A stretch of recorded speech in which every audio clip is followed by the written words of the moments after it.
ఈత ముల్లులా ఎదలో దిగరో జాతి వన్నెది జాణ అంతో ఇంతో సాయం చెయ్యండి తీయని గాయం మాయం చేసే మార్గం చూడాలమ్మా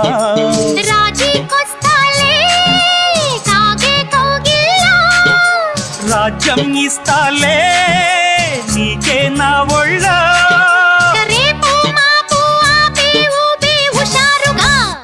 పద పద మని చమ్మకు చమ్మ